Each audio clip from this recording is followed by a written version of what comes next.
Bienvenue à tous, aujourd'hui on va être intelligent et parler de la méthode SMART pour mettre en place un objectif. Et si vous ne savez pas, SMART c'est intelligent en anglais. Un objectif c'est comme une résolution, si elle n'est pas programmée, si elle n'est pas définie, c'est impossible de le réaliser. Alors prenez un stylo, prenez une feuille de papier et notez un maximum de choses pour trouver votre objectif. Avant tout, prenez le domaine dans lequel vous voulez exceller et adoptez ces 5 règles pour pouvoir commencer à travailler. SMART c'est un acronyme qui veut dire spécifique, mesurable, atteignable, réalisable, donc réaliste, et temporel. Donc on est parti, let's go.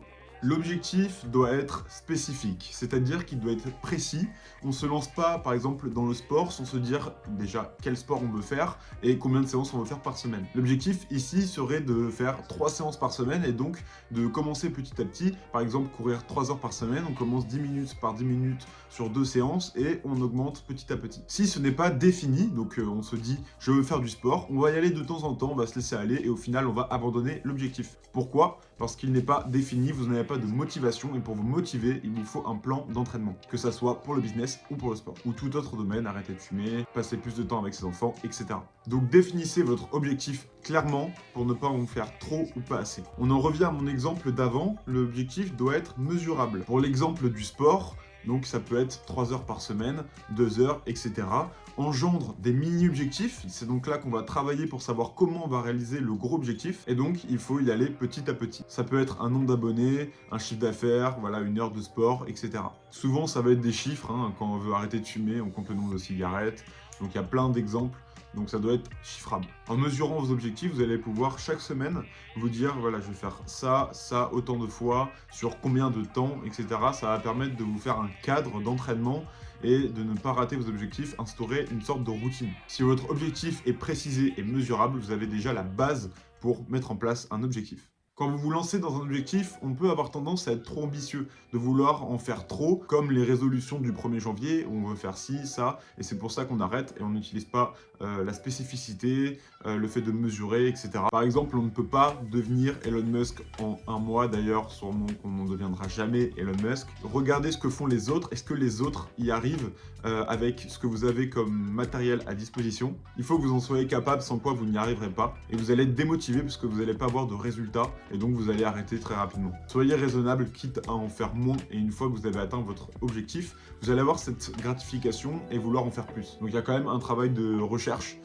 pour savoir comment les autres ont réussi, qu'est-ce qu'on peut faire, le temps qu'on a. Donc pareil, ça va dans mesurable. C'est pour ça que tout est lié. Donc ces 3 points spécifiques, mesurables, atteignables vont ensemble. Il faut y aller petit à petit. Et si vous avez déjà tout ça, ça vous fait déjà une grosse base. Votre objectif, il doit être réaliste, c'est le 4e point. C'est-à-dire qu'il doit être coordonné avec vos valeurs. Si vous faites quelque chose pour l'argent par exemple, ou alors que vous voulez arrêter de fumer, il faut que vous sachiez pourquoi vous faites ça. Sans quoi, vous allez arrêter par manque de motivation. Évidemment, si on ne sait pas pourquoi on fait quelque chose, on va se remettre en question, on va se dire bah, autant arrêter. En fait, il faut se mettre à la place de nous dans le futur et se dire, ok, si je continue comme ça et que j'atteins mon objectif, qu'est-ce que ça va apporter? Est-ce que j'aurais envie de faire mieux? Parce que la motivation, c'est plus important. On parle de discipline, mais ça sert à rien d'avoir une discipline si au final on n'est pas motivé par la réalisation de notre objectif. Pour l'exemple de commencer le sport pour perdre du poids, c'est un objectif, mais qu'est-ce qu'il y a derrière? Perdre du poids pour la santé, pour être séduisant, pour faire quoi? Parce que la santé, elle n'est pas tangible, on la voit pas. C'est pour ça que faire des études, c'est difficile quand on ne sait pas ce qu'on veut faire après. Parce qu'on n'a pas la motivation finale. On ne sait pas ce que va nous apporter notre travail. Avoir un but, c'est avant tout avoir une envie. Il ne faut pas se dire je dois faire quelque chose, c'est j'ai envie de faire quelque chose, donc je dois faire ça. Peut-être que vous connaissez la loi de Parkinson qui consiste à dire que plus vous avez de temps pour réaliser une tâche, plus vous avez utilisé ce temps. Par exemple, quand on avait 2 semaines en cours pour finir nos devoirs, eh ben on le faisait au dernier moment et on le faisait en 2 semaines. Quand il nous restait un jour, on faisait tout en un jour. Sauf que si je vous dis vous avez 3 jours de vacances, vous allez tout faire sur ces 3 jours de vacances. Donc là, c'est la même chose. Le T, c'est pour temporel. Il faut que vous choisissiez une date limite, sans quoi vous allez prendre un temps fou pour tout faire et même abandonner avant de réussir. Vous pouvez même faire des sous-objectifs, toujours dans le même principe, et vous dire voilà, dans 1 semaine je veux faire ci, dans 2 semaines je veux faire ça, pour dans 6 mois atteindre ça.